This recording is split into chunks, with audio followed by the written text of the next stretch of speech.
Who's leading the Big Ten in passing, rushing, receiving? You're going to know, or maybe not know, and you're just going to have to find out what happens on today's Locked On Big Ten Squad. You're talking ball with the Big Ten Squad, sponsored by Game Time. From USC to Ohio State, from Michigan to Oregon, from Nebraska to Washington, it's the local experts of the Locked On Podcast Network bringing you scoops, breakdowns, and the most comprehensive preview of the upcoming Big Ten weekend. No hurt feelings and thin skin allowed. Squad up, you're part of the Big Ten Squad. Happy Thursday, everybody. Welcome to this week's Locked On Big Ten Squad. I'm Spencer McLaughlin, your host, neutral arbiter of all things college football. Of course, Jay Stevens of Locked On Buckeyes is here. Zach Sako of Locked On Nittany Lions. Jacob Goins, Locked On Hoosiers. Mark Colkin, Locked On Trojans. Ryan Herrings, Locked On Badgers. I'm out of breath. We don't usually have this many people. Roman Tomashoff, Locked On Huskies. Trent Condon, Locked On Hawkeyes, who I definitely did not accidentally blow off at Big Ten Media Days a couple weeks ago. And the newest member of the squad, everyone, give a warm welcome to Nick Arvin of Locked On Boilermakers. Even Jacob is clapping. That's how nice we're going to be for Nick. That's wonderful. Wonderful to see. Thank you guys. Thank you all for having me. We're all gonna make our picks. By we, I mean all of them. I'm just gonna bug the crap out of them. Who you think is gonna lead the conference in a particular statistical area, and a dark horse selection to keep an eye on. And the reigning national champ host Jay Stevens is up first. Jay, who's leading the Big Ten in passing yards when the 2025 regular season curtain comes down? So the name I'm going to say is one that I wasn't expecting to come out of my mouth on this show, but Ryan Day made some comments about Julian Sayin recently and compared him to Dwayne Haskins. And Dwayne Haskins in 2018 had 50 passing touchdowns, but I think he also had like right at 5,000 passing yards. And so I do think it's Julian Sayin. That comparison's huge. He hasn't officially been named the starting quarterback yet, but I do think when he gets that title, he will have the best receivers and the best tight end in the entire conference, and he's going to have a field day every single week. 4,831 yards and 50 touchdowns. That was pretty good. You got a dark horse pick, Jay? Someone to keep an eye on that's flying under the radar? This is weird because I was kind of up in the air between two. Roman may have liked me if I picked his. Zach may like me if I pick that one. Zach Sako, that is. I'm going to go with Drew Aller, someone that I really haven't believed in, but I do think a guy that could maybe fly under the radar if possible, because Penn State's offense and the receiving has not really been there.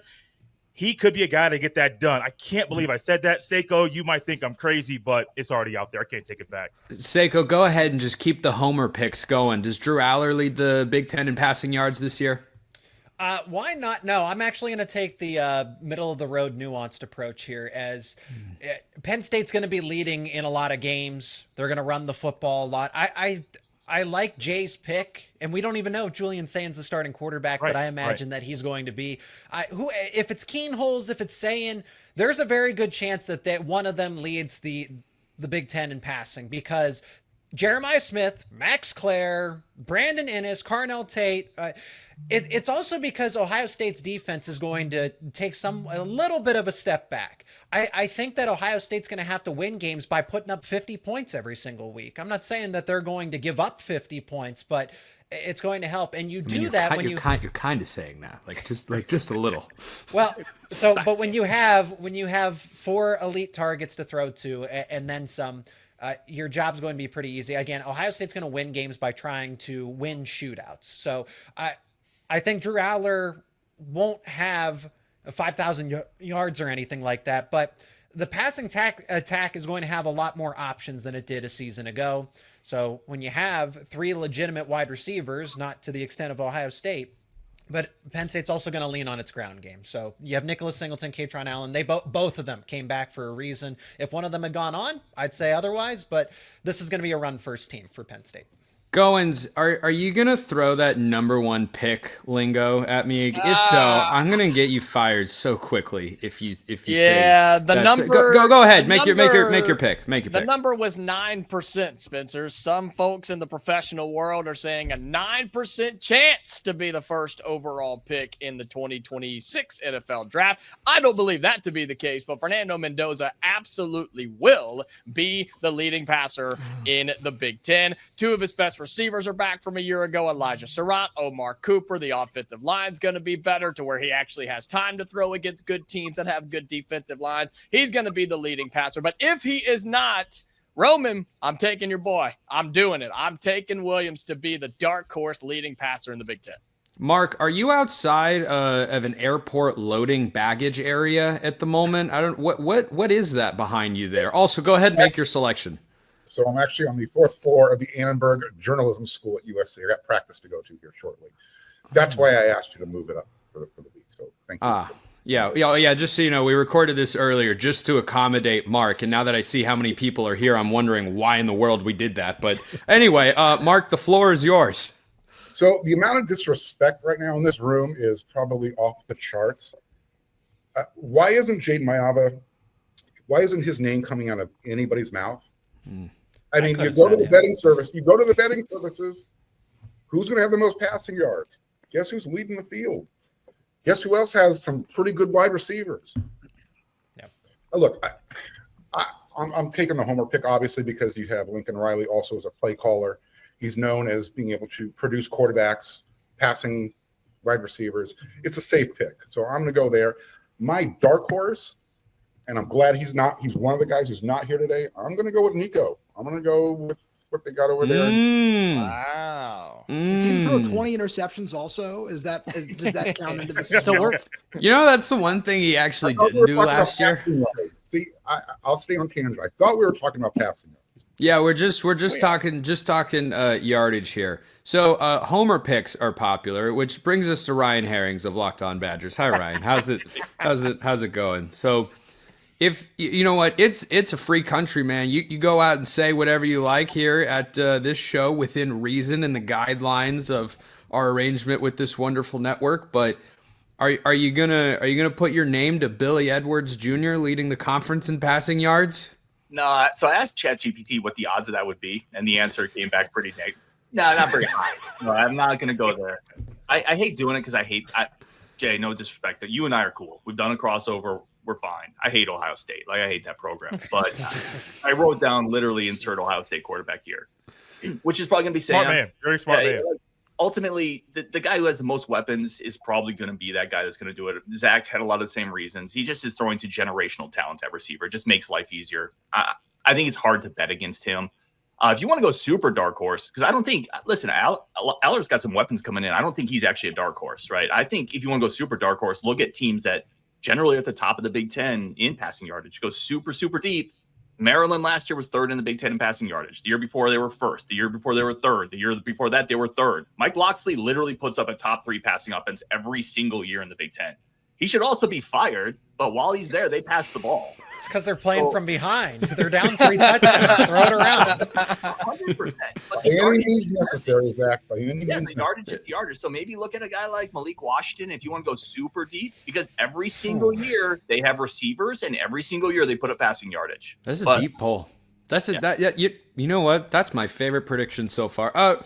Roman, you're up next. Did you want to plug Dante Moore here? Because I haven't heard any Dante Moore love, and for no reason in particular. I just think that his name should get thrown out there. It's not like he's in an offense that's produced back-to-back Heisman finalists at his position or anything like that. The 5.5 yards per completion just doesn't get the job done when we're talking about leading and passing yards. I thought I was going to come to the table with Julian Sayin and be like, I'm one of the few guys that has this nod following Ryan. So thanks for that. I think it's always bold to pick a guy who is heading into his first year as a starter, but having Jeremiah Smith, having all those weapons certainly does make life easy. I do have to plug Damon Williams, though, as my dark horse, because this is a guy who, when you look at Washington's offense last season, they were 6th in the Big Ten in total yards per game at 390, and that's something that could very easily take a step forward with an improved offensive line, improved pass catchers behind Denzel Boston. I really like what Omari Evans and Rasheed Williams are bringing to the table, and I look at what this offense can be with Jed Fish at the helm, and I think that it's primed to take a big step forward with DeMond, who can move, who can get outside the pocket, and something we just didn't see Will Rogers do at any point last season. Trent, can you believe that Mark Gronowski's name hasn't been thrown out here in the Iowa offense? I mean, whoa. That's a stunner to me. We're 6 hosts into these predictions and not a single mention of the 2-time national champ. Come on, man. You guys will know. You guys will know. He's not going to lead the Big Ten in passing yards. I live in reality. You guys live in your own realm. But Maeva, he's a betting favorite for a reason. I mean, there's no doubt about it. They're going to throw a ton. That wide receiver group is absolutely loaded. But if you're looking for somebody a little bit deeper down, take a look to our neighbors to the west. You know, Raiola, it was a disappointing end to the season. But with Holgo, a full season, a full off season now as an offensive coordinator, they're going to chuck it around. If I could take this award and say, hey, let's end it at the end of October, I think Raiola might be up there as one of the betting favorites. But you're looking for a long shot, I'd go to Nebraska and Dylan Raiola. Nick, there are more new players on Purdue's roster this year than you've probably had a chance to go over on your show at this point, since there have only been a couple of episodes. But that's why we stick to your team every day here at the network. The floor is yours for the first time here in the squad. No pressure, but you only get one chance to make a first impression. Absolutely. So if I wanted to go with one of my Purdue guys, it would be kind of hard because Purdue hasn't decided on a starting quarterback yet. We're between three guys right now. So that shifts me over to Mark's team. Jaden Maava. We've seen Lincoln Riley be able to develop quarterbacks. We've seen him be able to develop those Heisman guys, whether that be Kyler Murray, whether that be Baker Mayfield, whether that be Caleb Williams. And we know that offense is going to be explosive. They're going to pass the ball a lot. The defense may not be able to stop anybody, but the offense is going to put up points. So that's something that we look at. And I would say Jaden Maava is my quarterback for that. When we talk about a dark horse, my eyes actually shift to Illinois and someone that nobody said, which kind of surprises me. And that is Luke Altmaier. We saw him kind of show out last year. That offense was much improved last year, and they kind of made a statement. So going into this year, they should be much improved. He has the weapons. He has the team. I think that Luke Altmaier is a dark horse to be the Big Ten leading passer. How about that? Nice dark horse pick. Mark, okay, make it fast. I saw you. I was about to call him the smartest man in the room, and then he got a little cocky. He's almost there. Mark was like this close to liking you, and now you're just never going to recover. And he doesn't like anybody. Yeah. You're so close. It's like you were out there on the date, you were making a good impression, and then you offered to split the bill, and Mark was like, oh, no, don't do that. So we still got to pick the leading rusher and receiver in the Big Ten Conference. That coming up on the Big Ten Squad. First, though, a reminder, this episode brought to you by our friends over at FanDuel. Summer sports are in full swing, and whether you're all about baseball under the lights, golf on the green, or high-stakes soccer action, FanDuel is the best way to make every game even more exciting. You're already following the action, so why not make it a little bit more thrilling? With FanDuel, you can get in on the game while your friends are getting sunburned at the beach or out on the golf course. Not that I've ever spent time out there, but if you want to bet anything college football related, especially here in the wonderful Big Ten Conference, winner of 2 straight national championships, by the way, then FanDuel is the place to do it. You've got individual games that can be wagered upon. You've got national title odds, conference title odds, anything you could possibly want. FanDuel has it, and it's a great time to join if you haven't already. For new to FanDuel, new customers can bet just $5 and get $150 in bonus bets if your first bet wins. That's a great deal, and you want to find great deals any way that you can. Open the FanDuel app today or visit FanDuel.com to get started. All right, so the obvious choice for a leading rusher in the Big Ten this year is Makai Hughes of Oregon, but let's go beyond. Let's push beyond what is clear and obvious to everybody, Jay Stevens, and let's see maybe who could come in second to Oregon's running back. What do you think? I wouldn't say second. I would say first, and to stick with the theme of the day. I got Jonah Coleman, top 10 in the conference last year in rushing yards, and I do think with a lot of the growth that you have seen, that you're going to see in Washington, I think he's going to take a step forward and lead. It would be easy for me and for Zach, and I don't know what Zach's going to say, to pick one of the starting running backs at our schools, but both of these schools, Ohio State and Penn State, are going to have a 2-back system where even last year, both Allen and Singleton were top 10 in the conference in rushing. I don't think that they will be number one, though. Dark horse is, to me, a little weird when it goes somewhere that Trent is not going to like. I know Ryan doesn't like it either. Minnesota and Darius Taylor, he was also top 10 in the conference last year in rushing. They're going to have a young starting quarterback. And when you have a young starting quarterback, they're going to rely on the running game and your tight ends. I think Taylor's going to have another monster year this year. Seiko, your opportunity to weigh in and say who will be just behind Makai Hughes this year. So ironically enough, I was thinking Jonah Coleman in my head before we, started this show, but I'm not going to go. Podcast is starting to make me nauseous. No, I agree with you, because if we're actually trying to answer this instead of trying to, give the homer answer, does Oregon have a split backfield? It is going to be Makai Hughes. You want to take a team that is going to win a lot of games. Winning teams run the football. So if we're going to say what team is going to lead the conference in rushing, it's going to be Penn State, because they're going to be a run-first team. They're going to be leading in a lot of games, and they have two superstar college running backs that are in the top 5. Singleton's second, and I'd argue that Katron Allen's either 4th or 5th. So Penn State's going to run the football. They led the conference in rushing a season ago, and ironically enough, Jonah Coleman actually had fewer rushing yards than both Katron Allen and Nicholas Singleton last season. So if Coleman is that bell cow player and Washington punches above its weight class and wins more games than it should, then yeah, there's definitely a case for him. But between what Oregon's going to do by winning double-digit games, and if they have a workhorse type of running back, then he's probably going to lead the conference and might have a case to lead the nation. Goins, you may now weigh in with your usual tomfoolery. No, you are going to want to take that back, Spencer, because I actually have your boy. He's going to be serious. Woo! I have Makai Hughes because best take of his career.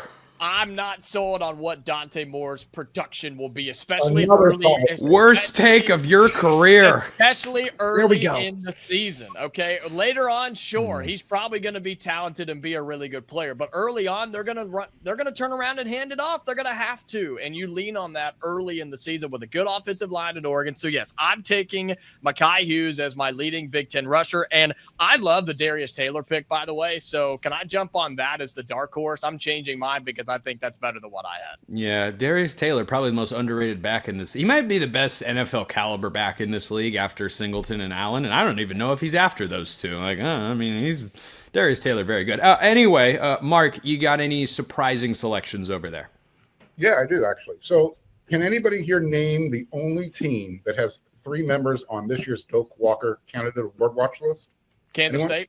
Anyone? Wait, the only team in the country or in the conference? In the country. So I'll save your breath. It's tailback U. USC has 3 members of their running back room on that Doak Walker candidate list. Will one of them lead the conference in rushing? Probably not. I'm going to go with the program named Michigan, just because that's what they do. And I think Justin Hayes is going to be pretty good. Not to take anything away from Penn State or Makai Hughes. I don't know if Makai Hughes lasts the entire year because you might be overusing him. I don't know if he's a workhorse type of running back. I guess is my point. We'll see. Hey, he ran for 2,700 yards in the last 2 seasons. Not in the Big Ten. Not in the Big Ten. That's true. Wasn't in the Big Ten. He's got a solid number 2 behind him. I heard that from some other podcaster out there. Ryan, who leads the Big Ten in rushing? Yeah, 2,700 yards is familiar. That's the number Melvin Gordon ran for in a single year when he was snubbed in the Heisman from that guy from Oregon. It's funny. Mark said tailback U. I'm sorry. Did we forget about like Jonathan Taylor, Ron Dane, James White, Monte Ball? Like there is a tailback U in the Big Ten. It's not USC. Let's be super clear on this. The answer is yes, Ryan. He forgot. It happens to men of his age.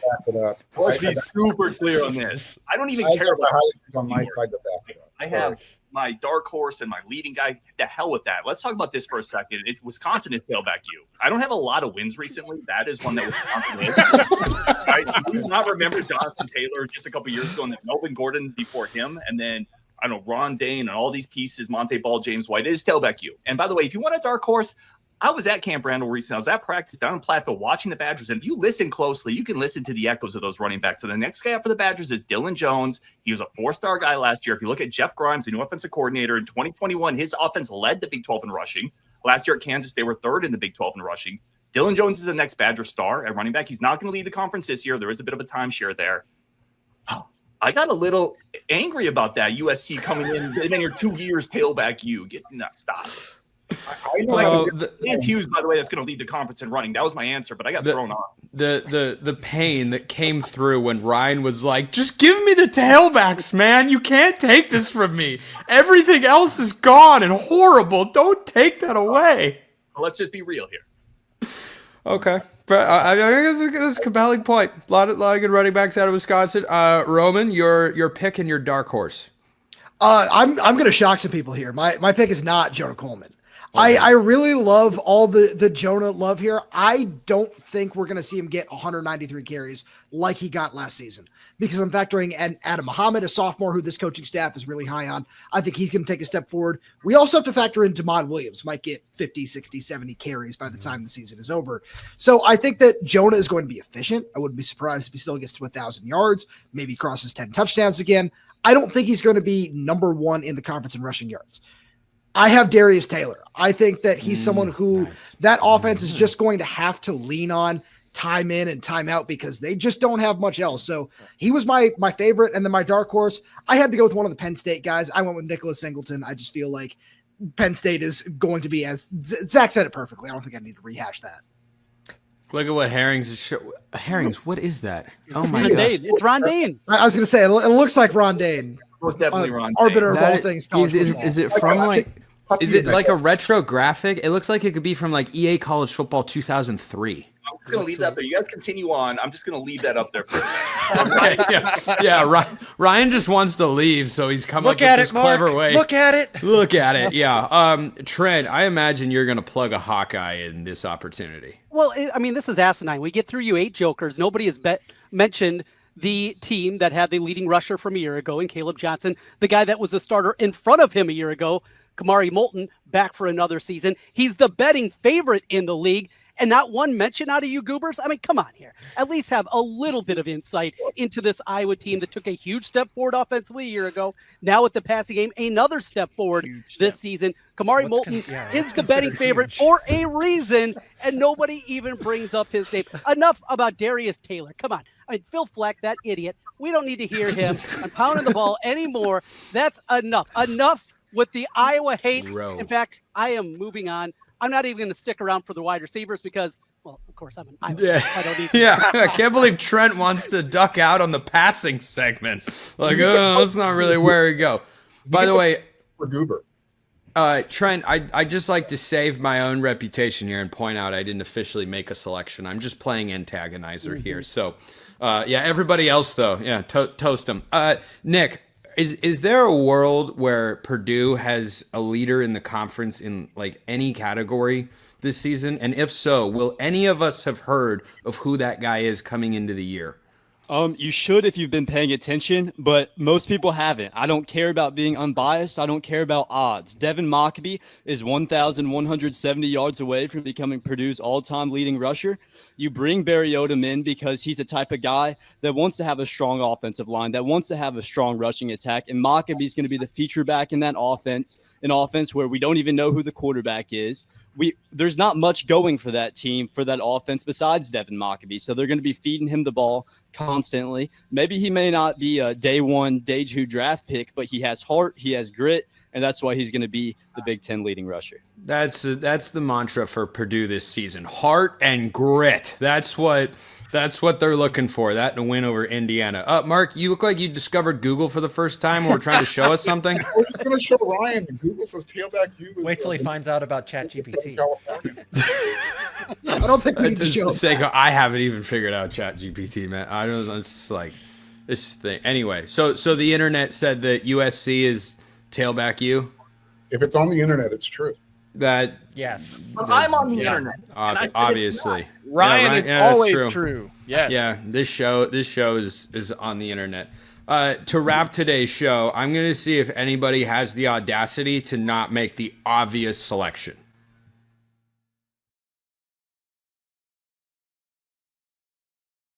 All right, the leading receiver in the Big Ten for this year. I want to start with a quick poll and a show of hands. Does anybody have the intestinal fortitude to not seriously pick Jeremiah Smith to lead the conference in receiving yards this year? Show of hands, is anybody going to actually do that? Okay, I was Mark. waiting for Mark to raise his hand. Why am I Always one not guy. surprised? You should have just started with him. I probably should have started. We will go. Okay, Mark is not picking. Mark is not picking Jeremiah Smith. Who just got kicked out? I can't keep track. Trent. Remember, I think he Oh left. yeah, Trent. Oh yeah, had to run and hide. Trent's done. Trent's like, oh, passing game. Gosh almighty, it's like a scarecrow. Mark, your leading Big Ten receiver at the end of the year is who? It's Makai Lemon. Okay. I mean, I guess So we're it's not. debating That's not the second place? crazy. It's not a bad pick. It's not a bad. It's not. because It's not ridiculous. What Let happened? me give you my homer rationale. And I'm not knocking Jeremiah Smith. The dude is a stud. He's going to be great. Let's just clear the air there, okay? You've got a quarterback who's playing.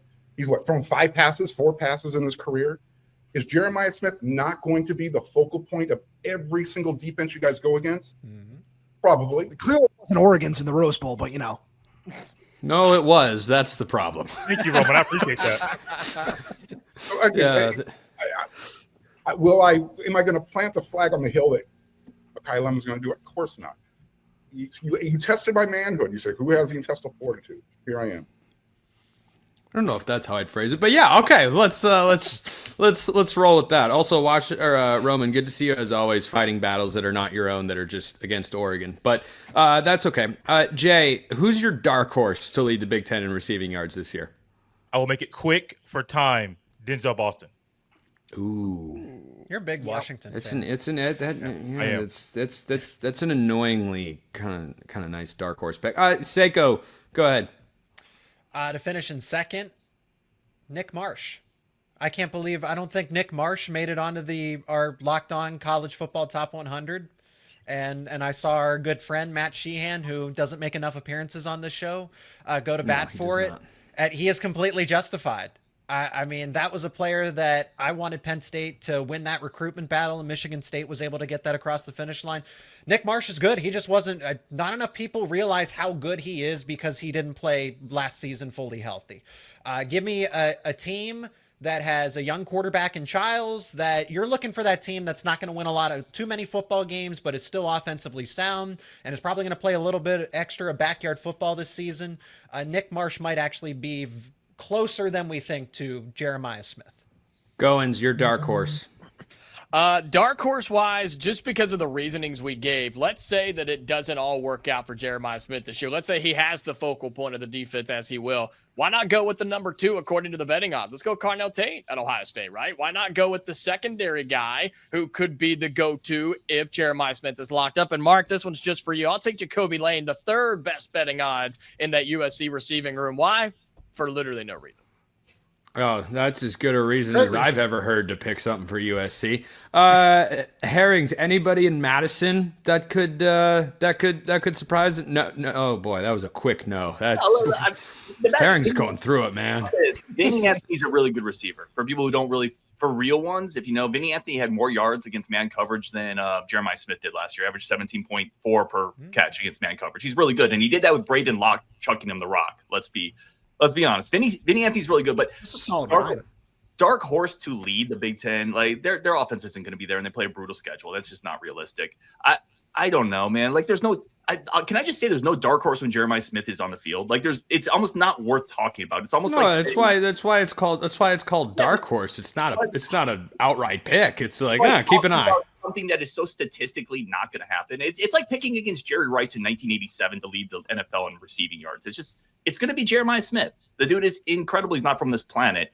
I listen, if you want dark horse, I think Penn State's really intriguing. Brought in a couple receivers. They obviously lost Tyler Warren. That's a big chunk of that receiving talent that's gone.